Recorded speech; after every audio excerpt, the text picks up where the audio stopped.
The Challenge of the Yukon. It's King, swiftest and strongest lead dog of the North Country, blazing the trail for Sergeant Preston of the Northwest Mounted Police in his relentless pursuit of lawbreakers. On, King! On, you huskies! Gold discovered in the Yukon. A stampede to the Klondike in the greedy race for riches. Now back to the days of the gold rush, when Sergeant Preston and his wonder dog King battled through storm and snow to preserve law and order as they met the Challenge of the Yukon.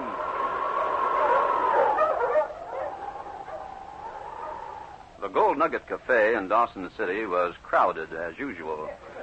In one corner of the room, 4 men sat playing poker. One of the players was a big man who sat silently, wearing a fur cap with the ear laps pulled down, though the room was hot and stuffy. Dan Wilkins, the man sitting next to him, was talkative and good-natured. He turned to the man in the fur cap while the cards were being dealt. Well, you hardly said a word all evening, stranger. You just got into town today, didn't you? Yeah. Well, you must be getting kind of warm in here with that fur cap pulled down around your ears. Why don't you take it off? Because I don't feel like it. Maybe he's bald-headed and don't want us to know it. I don't think it's anybody's business. Oh, you've just been drinking too much. It spoils your sense of humor. Are you going to play poker or just sit there and blab? Hey, drinking makes you kind of nasty, don't it? You're enough to make anyone lose his temper without drinking. I think if we took that fur cap off him, he'd feel better. There, I got it. Give me that cap, you fool. I said give it to me.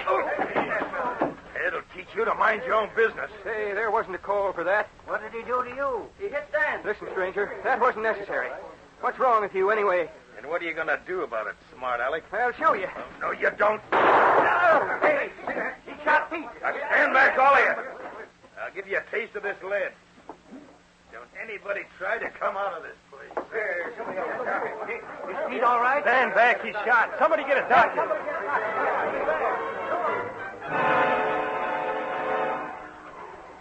The following morning, at the headquarters of the Northwest Mounted Police, Inspector Grayson listened carefully to Sergeant Preston, who stood before him with his big lead dog, King, at his side. By the time I got to the Gold Nugget Cafe, the man who pulled the gun on Pete had disappeared. I searched the town, but there was no sign of him. Have you a good description of him, Sergeant? When Dan pulled his cap off, sir, the men noticed that half of his left ear was gone. That must have been why he kept the sides of his cap pulled down. It's a strange thing to be sensitive about up here in the Yukon, where so many have lost their ears entirely from freezing. He also had a long scar, as if he'd been grazed by a bullet, on his right cheek. Scar on his right cheek? Just a minute, Sergeant. The report from Whitehorse just came in this morning. Wait, oh, yes. Here it is. I wonder if this man could be the one that they're looking for. Tall and slim, scar bullet wound on right cheek. Part of left ear missing. That's the man, Sergeant. What's he wanted for, sir? For murder in Montreal. Seems he killed his employer, the owner of a circus. This man worked in the sharpshooting act. So that's why he was so handy with a gun. They say he's very dangerous, very quick-tempered, accurate with a gun. It's too bad we didn't have this report earlier. We might have prevented what happened last night. Will Dan live? I think so, sir. We must get this man as soon as possible. Now, we may have left town, but look here first. He could be hiding out in a cabin somewhere. I'm putting you on the assignment, Sergeant. Find him. I'll do my best, sir, but it may take some time. He'll know we're looking for him. You'll get him all right, Sergeant. You always do. You and that dog of yours. West of Dawson, in the town of 40 Mile, old Jim Bruce stood talking to a friend of his at the bar in the Northern Lights Cafe. Jim was a bachelor and owned one of the richest gold claims in the vicinity. Suddenly, a man standing next to him bumped against him. Hey, steady there, mister. Hey, what's the idea of shoving me? Oh, I didn't shove you. You were the one who bumped me. Guess you're a little unsteady on your feet, partner. Oh, so you think I've had too much to drink? Don't pay any attention to him, Jim. He's a little top-heavy. You shoved me and you said I was drunk. Well, mister, if I shoved you and you're not drunk, there's something wrong with my eyesight. Calling me a liar and saying I shouldn't have anything more to drink. Why, Now, you listen, old... stranger, if you take that fur cap off and uncover your ears, maybe you'd find out what's being said. Oh, Jim, don't talk to him. He's getting ugly. What I wear on my head is my business. Sure, it's your business. Now, go ahead and mind it. But listen, you old fathead. You trying to get out of this argument? Barney, why don't you throw this pest out of here? I'll show you who'll get out of here. Back where I come from, this is how we settle things. This gun. He's pulling the gun. Look out. Oh, my hands! Put that gun. Holy smoke, Jim. Somebody sure saved your life. That was close. I'll say it was close. Who did it? I did it, mister. A woman. That girl shot that gun. Oh, she must have. It came from that table. Can you beat that? Think you're pretty smart, don't you, sister? Well, you can just buy me a new gun. You smashed that one all to pieces. Listen, you fix-a-loot. You better get out of this cafe before I start clipping the ends off your mustache with this gun of mine. Now, kid, you come back to our table. You shouldn't have got us into this. Tain't ladylike, all these men. Grandpa, go sit down. It's anybody's business to save a man from getting killed. All right, you. Get out of here, like I said. Why, you Yeah, little... get out, like the lady said, or we'll give you some help. Come on, boys. Let's help him if Come you won't on. go. Out you go. You'll be sorry for this lady, whoever you are. I sure want to thank you, miss, for saving my life. That was mighty good shooting. Oh, that's all right, mister.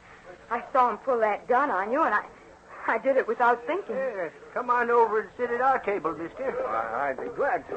Poor Grandpa. I guess you haven't eaten your supper. You're going to get us in trouble with that gun of yours, kid. Grandpa. I guess I'd better introduce myself. I'm Jim Bruce. And I'm Kit Brown. This is my grandpa, Andy Brown. Do you two just get to 40 Mile? Yep, we sold our ranch in the States.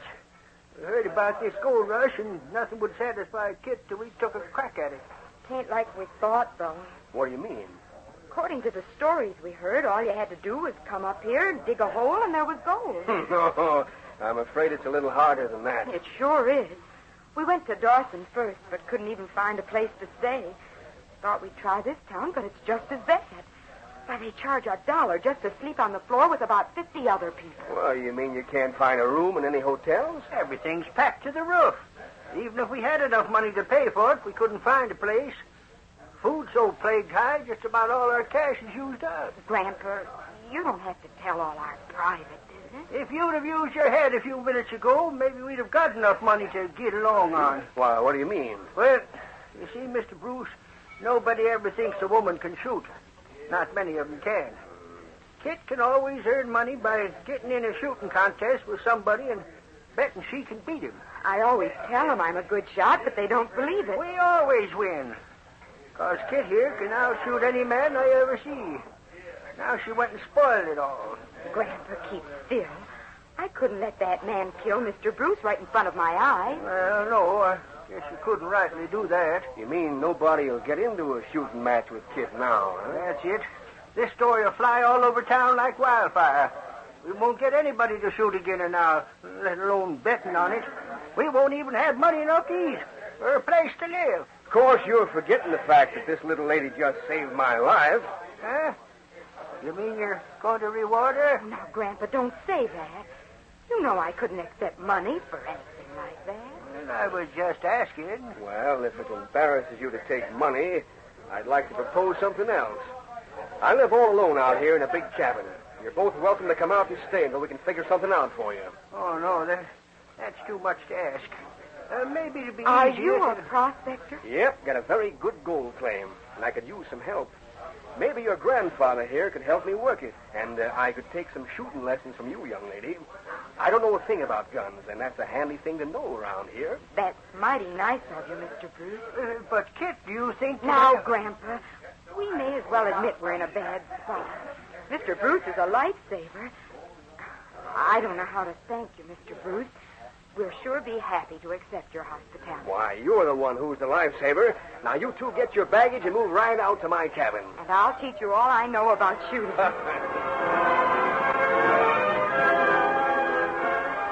2 days later, in the claim office at 40 Mile, Jed Smith, the prospector, stood at the desk talking to the claim clerk. I hear Jim Bruce didn't do a thing about that man that pulled a gun on him in the Northern Lights Cafe day before yesterday. Jim says maybe the man is only threatening him. Anyway, he'd had too much to drink. I guess that little lady completely ruined his 45. Yeah, there's the fanciest shooting I ever saw. Knocked the gun right out of his hand. Well, speak of the devil. Here's a man in a fur cap now. Howdy. Well, hello. I'm Jace Rankin. I came in to file a claim on the Fox River. Well, you strike something already? I think so. Whereabouts on the Fox River are you locating? Right at the bend. There's an old abandoned shack right there. I'm repairing it. You don't mean it. Why, there's no gold around there, Rankin. That used to be my claim. I abandoned it a long time ago. Your claim? Oh, I don't own it anymore. Only there's no use of your wasting your time around there.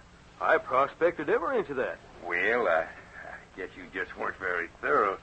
I hit a streak of pay to What it. did? Well, golly, Jed, the boys will sure have a laugh on you. Leaving a claim and having a tenderfoot come in and find gold there. I just can't believe it. I guess maybe I'm just luckier than you are, that's all. Now, would you mind drawing up them papers? Oh, I'd be glad to. The boys will sure get the laugh on me. Now, listen, Rankin, don't spread the story around. And you, Bob, you know how the boys will rag me. Please don't tell them. Oh, I won't tell them, Jed. You'd never hear the last of it. Thanks. And you, Rankin? And don't worry about me. I don't mix much with people. I'd just as soon they didn't know about it. I don't want any neighbors moving in around me. I'd be glad to keep it a secret. Thanks, boys. I sure appreciate that. It was a week later. Jim Bruce sat in a comfortable chair before the stove, while Kit busied herself making hot tea. Kit, you're spoiling me, fussing around the way you're doing, and all I got's just a little cold. The time to cure a cold is when it begins. Now, you drink this tea and warm your inside. Thanks. I should be working at the mine with your grandfather. There's nothing wrong with me. Sitting in the house for 2 whole days and letting you baby me, it's silly. High time somebody took care of you. You go out and work in that cold mine, and you'll really be sick. Your grandpa's the one who should be sitting here instead of me. That shoulder of his gives him lots of trouble. Grandpa's had that sore shoulder for so long, he's used to it. I wish he was more help to you. Well, even though he can't get much gold out of that mine, it makes him happy to be working. I've decided I'm going to give him all he takes out. Ain't enough to worry about. You're going to do no such thing. We've got to do something to pay for our board and keep. You're teaching me to shoot, ain't you? And you're helping me around the house. I never realized how lonesome I was living here all by myself till you and your grandpa come to live with me. Have you any family, Mr. Bruce? Yeah, I got a brother. But I haven't seen him for nigh on to 30 years. Well, I guess I'll start calling you Uncle Jim and pretend I'm part of your family. Oh, I'd like that, Kit. If I'd had a granddaughter, she'd be just about your age, I reckon. Oh, someone's coming. What? That sounds like Sergeant Preston. Sergeant Preston? Who's he? He's an old friend of mine, a Mountie. A Mountie? Well, now, you just sit down and I'll let him in. Don't you do it. Think I want him laughing at me for pretending I'm sick? I'll let him in. Hello, Jim. How are you, Sergeant Preston? Thought that was your voice. Come on in. Bring King. One King. What brings you up to 40 miles? Story I heard about you. Oh, Sergeant, this is Kit Brown. It's Sergeant Preston. How do you do? Howdy. Is that dog of yours dangerous? No, not at all. He never bites women. You don't have to be afraid. He's about the smartest dog I ever saw. He understands everything the sergeant says. Don't you, boy? These big wolf dogs up here scare me. I'm not used to them. Kit's a newcomer up here, Sergeant. Or take your park off and sit down. I'll pour you a cup of tea. I just made some. Oh, thanks. I could use it. I'll hang this right here. What did you mean when you said you came up here on account of a story you heard about me? Well, Jim, Bill Fay came to Dawson a few days ago and told us a story about a girl saving you from getting shot at the Northern Lights Cafe. Well, the story's true, Sergeant, and Kit here is the girl that done it. Well, miss, you're to be congratulated. That was very accurate shooting. Oh, I wasn't far away. I couldn't miss. Kit's the best shot I ever saw. She beats any man I know. Well, except maybe you, Sergeant. Did you get a good look at this man? There was too much excitement. Everything happened so fast. Why did this story bring you up here, Sergeant? Because I'm after a man who did something very similar in Dawson. Except that his victim didn't have the good fortune to have Kit nearby. Got shot. What? You don't mean it. And you think it's the same man? Well, Bill remembered vaguely what he looked like. The description fitted the man I'm looking for. His actions fitted, too. Quick temper, heavy drinker, and handy with a gun. Shucks, Sergeant. This man sure wasn't handy with a gun. Oh? He fumbled around and took so long getting it aimed that I had plenty of time to plug it. Remember, Kit, he'd been drinking. And you don't call anyone handy with a gun unless he can draw like greased lightning. I spent a week trying to trace him in Dawson, but he must have left the night he shot Pete. This is the first lead I've had. We haven't seen hide nor hair of him since. Of course, we haven't been into town. I stopped at the Northern Lights Cafe in town. Nobody'd seen or heard anything of him. I doubt that he stayed around here very long. He probably went over the border. Did the man he shot in Dawson die? No, he didn't. But he's also wanted for a murder in Montreal. Gosh, you Mounties sure cover territory fast, don't you? We have to. Anyway, you'd better be careful, kid. This man's dangerous. If he's hiding around here somewhere, you might want to get even with him for what you did. Let him try it. The next time I take a shot at him, I won't be aiming at his gun. You did make a fool out of him, Kit. The next time, I'll make a sieve out of him. Well, seriously, I'd stay close to the house if I were you. You better quit taking walks through the woods the way you do. Don't you worry about me. I'm not afraid of any two-penny varmint who goes around shooting at old men. I guess she's right. She'd be a match for him. I guess I better go down and get Grandpa now. He never knows what time it is. You'll be staying for supper, won't you, Sergeant? Why, thanks, but I'd better not. I've got to go back to town and question some people. Maybe I'll have better luck tonight. Well, we'll be seeing a lot of you while you're here, I hope. You're darn tootin' we will. You'd better spend some time with us, or I'll know the reason why. That night, a light snow was falling as Sergeant Preston walked along the main street of 40 Mile. Suddenly, a dog team drew up and stopped beside him. Oh, you huskies, oh. Hey, Monty. Yes? I'm Bob Jenkins, clerk at the claims office. Yes? A friend of mine's just been shot about 2 miles from here, east of town. Can you come back with me, Sergeant? Oh, yes, right away. I'll leave the dogs in my sled here. I got a heavy load. Been on a hunting trip. There's Sam Peavy. He'll take care of them for me. We'll go straight back. Who's the man who's been shot? His name is Jed Smith.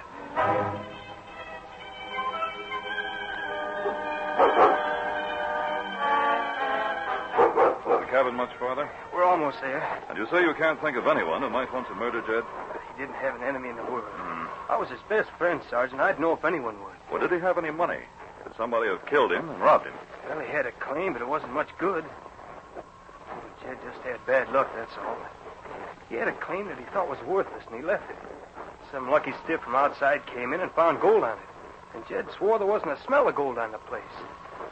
Poor fella, he wouldn't let me tell anyone. Afraid they'd all laugh at him. Well, didn't the man who found it tell people? I know. He's the one that got into that shooting scrape with Jim Bruce. Never comes to town, and well, he said he wouldn't say anything to anyone. You mean the man that had the gun shot out of his hand by that girl? Well, yeah, that's the one. Well, didn't anybody in town tell you I was looking for him? Well, I haven't been in town for 3 days. I was on a hunting trip. That's why I happened to stop at Jed's on the way home. Well, where is this claim of Jed's? Fox Creek, the other side of town. Old shack on it. Say, is the man's name Rankin? His real name is Mason. Can you remember if he had a scar on his right cheek above his beard? Yeah, that's the one. And did you notice whether the top of his left ear is missing? I never saw him without his fur cap, and always had the ear laps pulled down. That's our man.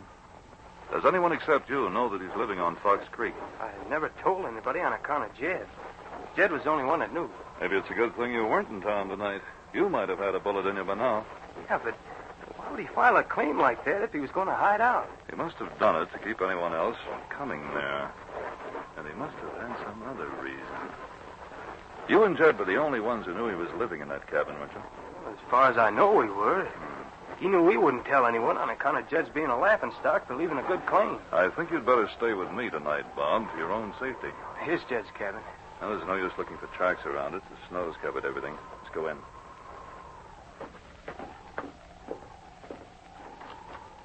Come on in, King. I left the light burning. There's Jed's body, Sergeant.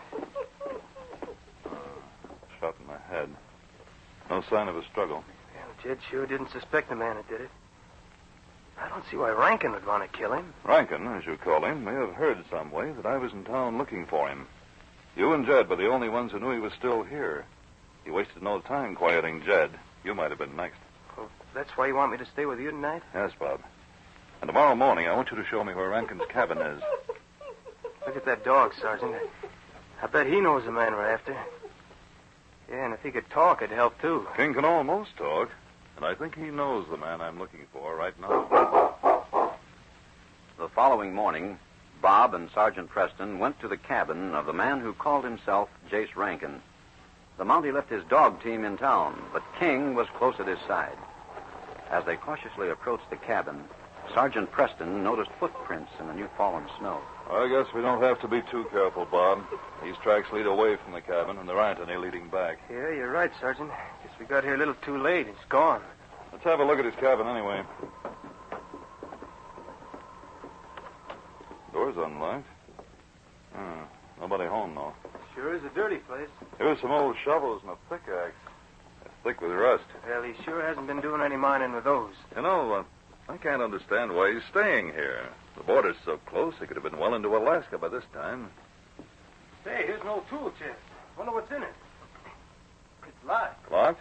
Now, wait, I'll shoot the lock off. This might explain a lot of things. Get back, King.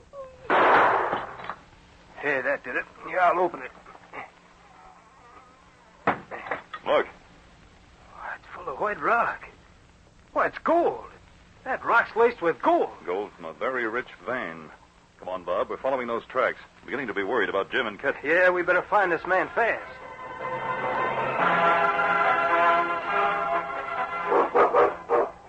These tracks lead right in the direction of Jim Bruce's mine. Think he's been stealing gold from that claim? Maybe. I'm worried about Jim and Kit, Bob. He may be trying to harm them some way. Wonder if I ought to go to their cabin first. Well, you want me to go over there and see, Sergeant? The cabin's about a quarter of a mile through the woods. Tell you what to do, Bob. You take King with you. If Kit's in the cabin, leave the dog with her for protection. I'll go straight to the mine from here. What if she's not there? Well, then just tell King to find me. He will. You think he'll go with me? He will if I tell him to. Go with Bob, King. Come on, King. Go with him, fella. Go on.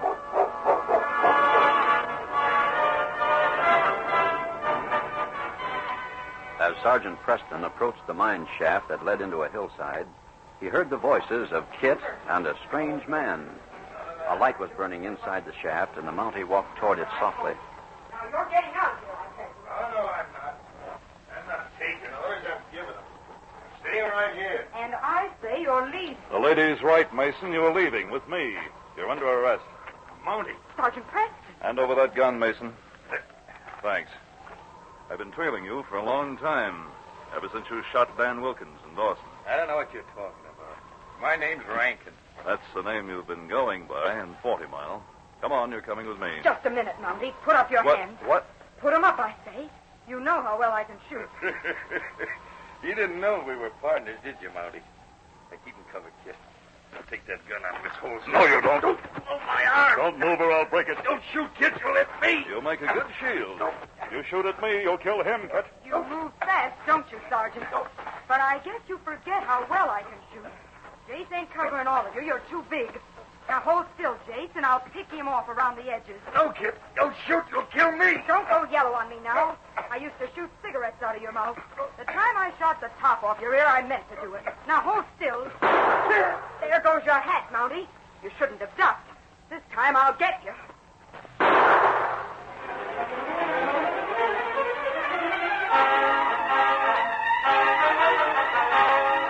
At Jim's cabin, Bob had turned King back when he found Kit was not there.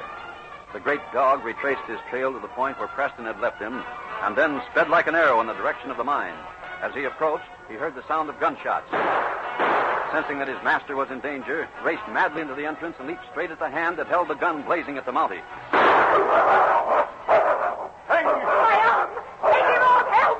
Stop it! Take this dog away! I'll take care of you, Mason. Take this dog away! Call him off! Get your gun first, Kit. There. All right, King, back. Let her up, boy.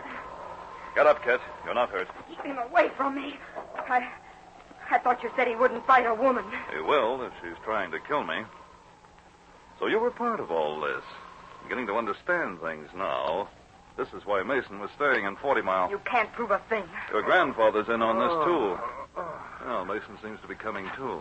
How did that dog of yours get here? I sent him up to Jim's cabin to protect you. When you weren't there, they sent him back to me. He got here just in time. Come on, Kit. You and Mason and I are going back to the cabin and find your grandfather.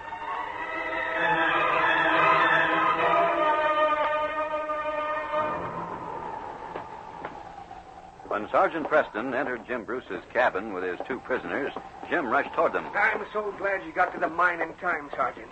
Are you all right, Kit? Bob told me they'd track this man. Jim, I'm afraid I've something to tell you that's going to be rather a shock. Shock? Kit and Mason here are partners. Partners? What do you mean? Why, Kit shot the gun out of his hand when he tried to shoot me in the cafe that day. That was all part of their scheme. It was all planned. Kit used to work with Mason in a sharpshooting act in Montreal. What? I can't believe it. It's not true. It was a clever idea, all right, Kit. Getting in with Jim the way you did. Keeping him up here at the cabin, teaching him to shoot. While your grandfather and Mason took all the gold they could get out of his mine. You mean this man was working in my mine with old Andy? And they were carrying what they took out of it back to his cabin. But they knew I'd find out about it soon. That's one thing I can't quite figure out. Where's Kit's grandfather? Oh, Andy was here just before you came. He went back into the bedroom. Oh, Stick up your hands, all of you.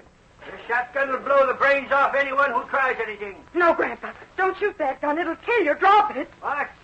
What do you mean? Give me that gun, Andy. Don't shoot it, Grandpa. What's wrong with it? We'll soon find out. Oh. It's a good thing you didn't shoot this gun, Andy. It would have blown your head off. Why, that's the gun I was going to learn to shoot this afternoon. Oh? Kit said I'd do better with a shotgun. And Kit had fixed the gun with enough explosives to blow your head off when you pulled the trigger. So that was it, Kit.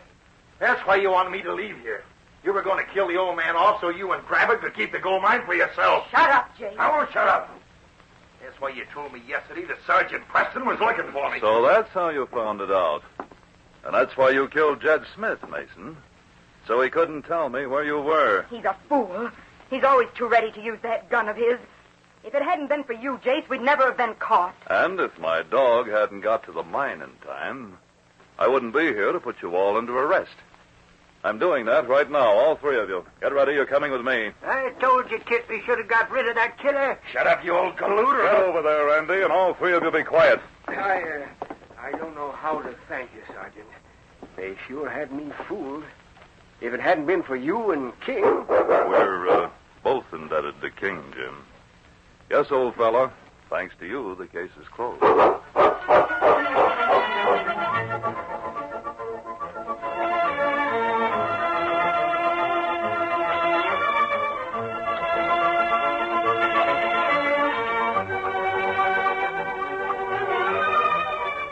The Challenge of the Yukon, a copyrighted feature, is brought to you each week at this time, and all characters, names, and incidents used are fictitious. Listen again next week to another exciting adventure during the days of the gold rush. L. Prow speaking. This program came to you from Detroit. Have you ever had this feeling? You've had an emotion you couldn't describe, perhaps a painting that's moved you, or an exciting play. But try as you will, you can't convey that feeling to anyone else. Most of us have had that experience, and we think that you'll feel that way when you hear ABC's program, The Greatest Story Ever Told, on the air every Sunday night. It marks a new departure in radio entertainment, for it's a dramatic program that cannot be described in words alone. It's one you'll hear and thrill to. The American Broadcasting Company invites you to hear The Greatest Story Ever Told tomorrow. We think you'll agree that there has never been anything as moving in radio entertainment. The Greatest Story Ever Told will be heard over most of these ABC stations. This is ABC, the American Broadcasting Company.